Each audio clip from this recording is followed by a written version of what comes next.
So biscuits are the most comforting thing you can eat for breakfast, man. Like this guy, I think maybe is my favorite. Maybe this one, I don't know. They're all my favorite. They're all my favorite children. Hi, I'm Joe Sevier, Associate Editor at Epicurious, and today we're going to be making one of our most popular biscuit recipes. It is Blue Smoke's Buttermilk Biscuits with honey butter. We're going to be going step by step, and I'm going to be showing you all the hows and whys of how this dish comes together. This is a recipe that was developed for Blue Smoke, a Danny Meyer owned restaurant in New York City. So there's a lot of ways you can go with a biscuit. You can have a fluffy biscuit, you can have a flaky biscuit, you can have a savory biscuit, a sweet biscuit, you can have a buttermilk biscuit, you can have a cream biscuit. This recipe is a very flaky biscuit. I would call it a restaurant style biscuit. I mean, it was developed for Blue Smoke. I would even call it like a fancy biscuit, like a company biscuit. What makes them special is that they're laminated. You're gonna glaze them with a honey butter that shines up the top. All right, let's get started. Okay, so I said these biscuits are fancy, but that doesn't mean that they are difficult. Their biscuits are easy. They're a casual breakfast. Like, don't worry about it. We're gonna get into this. You're gonna do it. So when it comes to flour, you have a lot of choices at the market. We are using King Arthur all-purpose today. You can really use any all-purpose flour for these biscuits, but what you use is going to change up the recipe. King Arthur is just a really great, flavorful brand all-purpose flour. It's a really great standard. It's one of my go-tos. Gold Medal is a really great one that you can find everywhere. It has a lower protein content. That means it's gonna absorb the water a little differently. The biscuits will have a slightly different texture. Unless you're tasting them side by side, you really won't be able to clock that difference very much. Then over here we have King Arthur self-rising flour. Self-rising flour has the leavening agent and it has salt already included.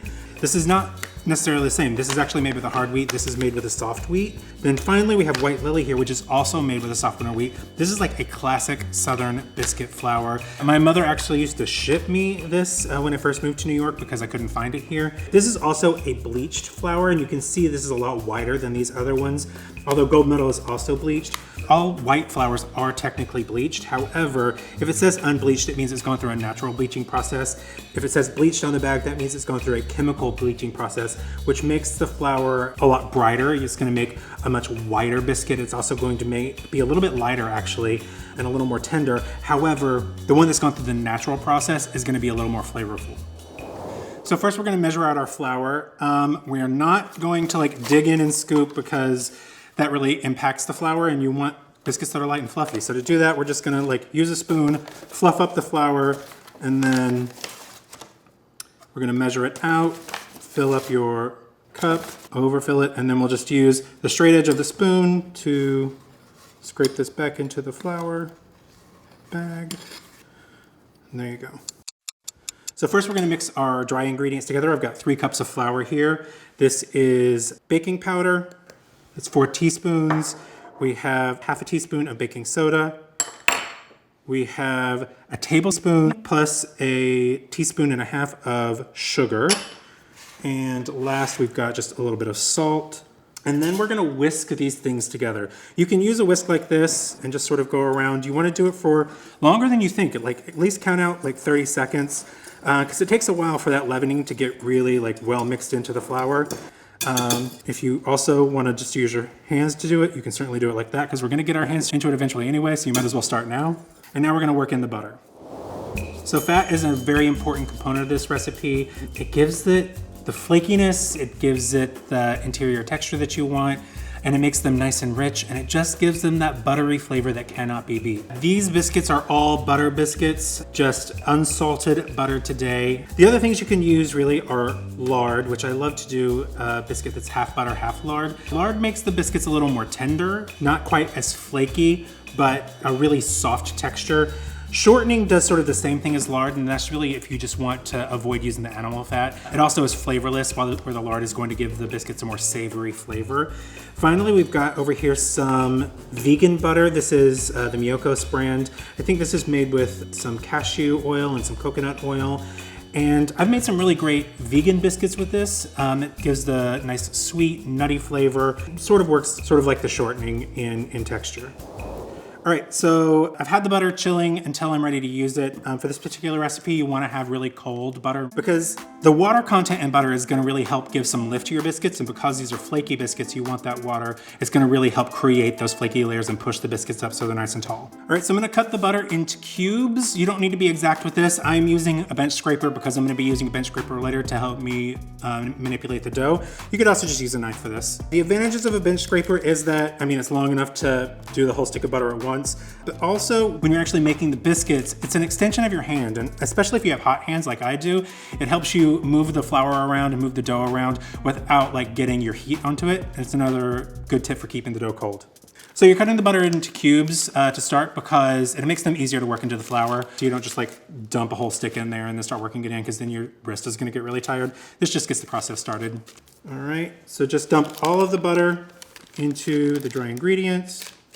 First thing I'm gonna do is just toss the butter into the flour with my fingers. Just like to get all of the butter coated in flour before I start working it in with a fork. And I'm even going to start sort of mashing some of the butter pieces just to really start getting it working into the flour.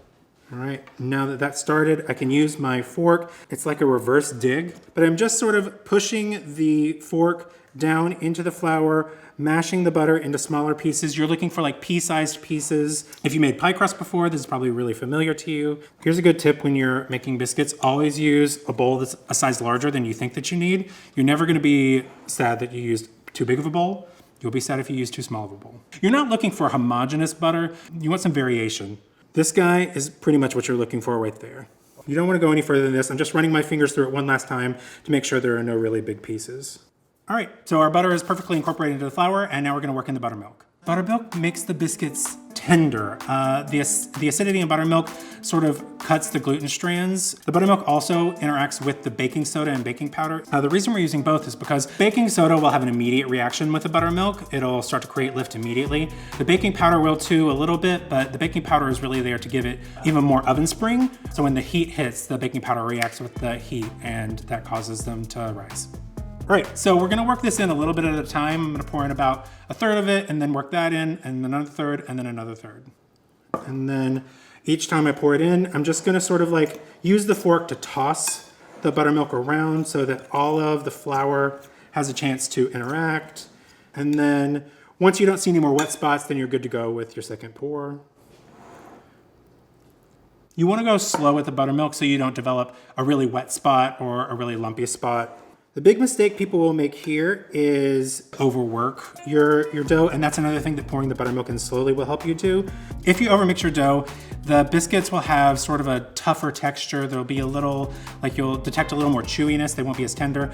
You'll also notice that they could tighten up, they don't rise perfectly straight necessarily, because when you've overworked those gluten strands, they sort of constrict and pull it together while it's baking. You'll know your dough is mixed enough to get it on the counter once it's reached a shaggy consistency. All right, this is good to go. We're ready to pour it out onto the bench. So when you are dusting your bench for biscuits, I recommend, if you're not used to biscuits, don't be worried about dusting too much, because it's worse for your biscuit to stick to the counter than it is to get a little bit too much flour in it. So this is about how much I use on my counter. I'm gonna keep my flour next to me in case it starts sticking and I need more. All right, so I'm just gonna dump this out onto my counter, and you'll see it's not even really together yet. It's coming out in a couple of big lumps, and I'm just gonna dump them on top of each other. And then I'm gonna use my bench scraper again as an extension of my hand, and you just wanna sort of start patting this out into a square. And then I'm going to use the bench scraper to sort of square up the sides. We're gonna pat this out into about an 8-inch square. All right, so we're gonna be laminating the dough now. If that sounds intimidating, don't let it be intimidating. All it means is we're gonna take the dough, fold it over on itself, and that's what helps create the flaky layers. So I'm just going to get my bench scraper under there, fold this over. You see it's still a little craggly, it's totally fine. Square that side up, do the exact same thing to the other side, and fold this over the top of that. That is a letter fold. We're going to fold up the top and the bottom in the same way. And we're gonna pat it out to an 8-inch square again. All right, and we've got our 8-inch square again, so we're just gonna go again and do the exact same folds that we did last time. And you can see this time the dough is a little more come together, and it's gonna be even more so once we do this next round of folds.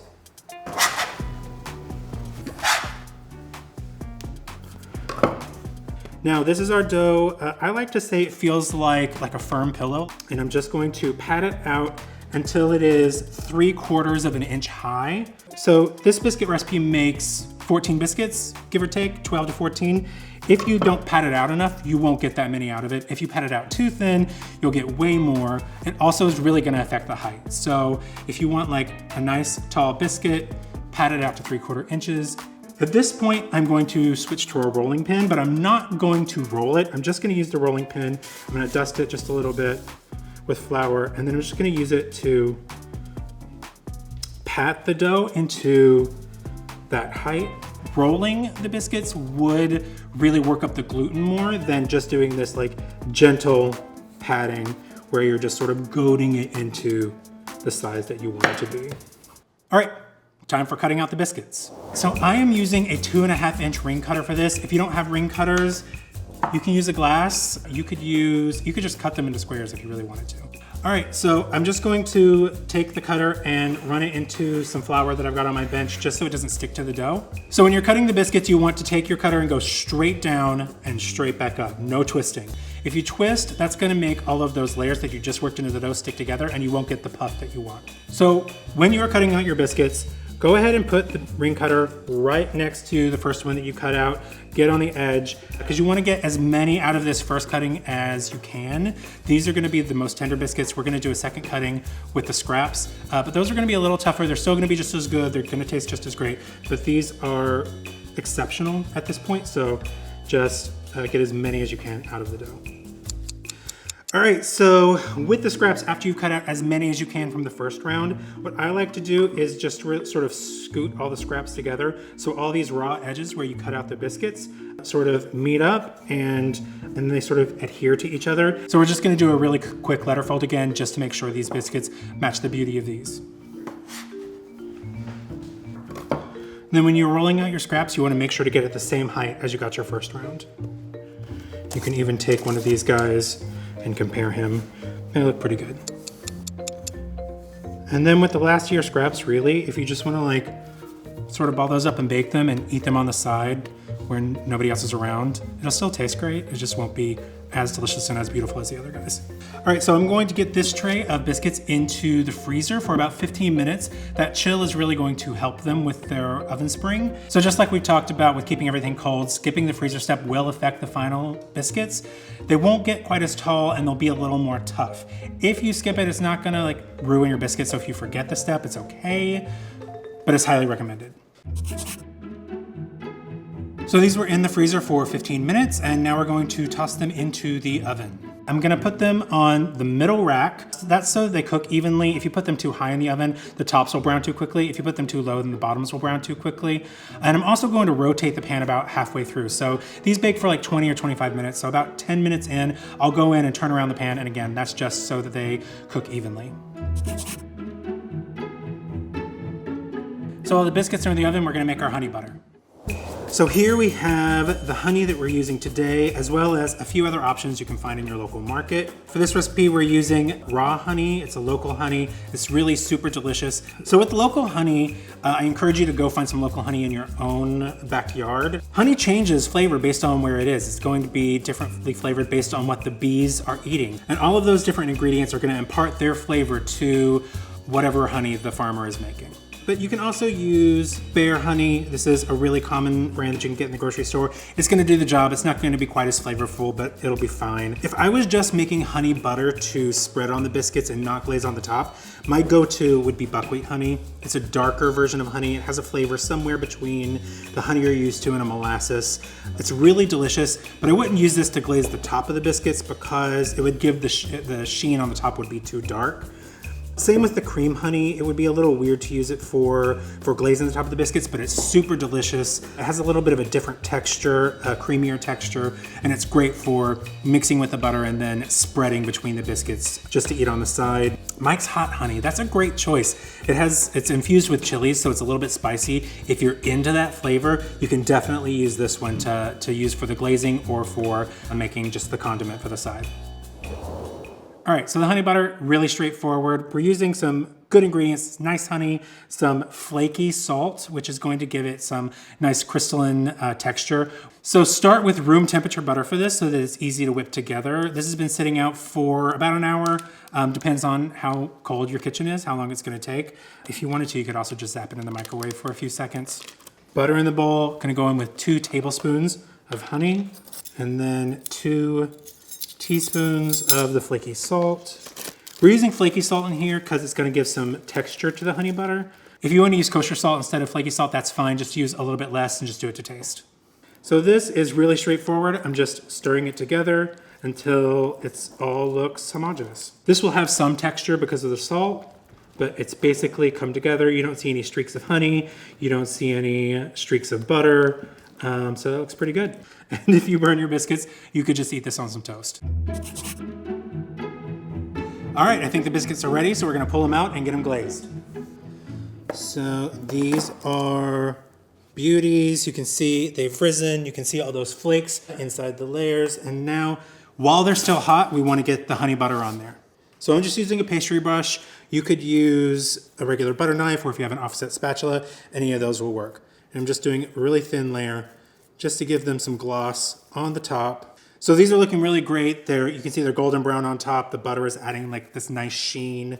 Honey butter is looking good. We're just gonna sprinkle a little extra salt on the top, and that's just gonna give a little nice crunch, a little extra savoriness. So you wanna put the honey butter on right away so that it really kind of absorbs into the biscuit. I don't know, it's not just a topping, it becomes part of the biscuit. And then we're gonna serve some more on the side to spread in the middle so you really get like layers of flavor in it.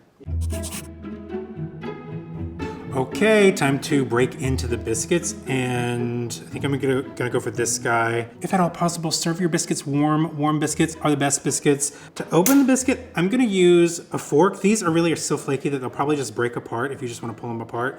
But I like to use a fork because it's sort of like dealing with an English muffin where you get a little more craggly, and then you get some you really do get some nooks and crannies that the butter can sink into, or the jam can sink into, or the gravy can sink into, or whatever it is you want to put on your biscuit will sink into all of these little nubbins when you open it with a fork. So I'm just gonna spread a little extra butter in the center because there's never enough honey butter. Too much is never enough. All right, we're gonna go for it. It's so good. That honey adds a little touch of sweetness on the top. These biscuits get a nice crusty exterior, so when you serve them right away, you get a little bit of crunch, and then the inside is tender. You can see these layers in here. Salty, savory, sweet. They're perfect for brunch, for breakfast, for a dinner time piece of bread on the side. They're great for anything. So if you're not gonna eat your platter of biscuits right away, kudos to you. It's great willpower.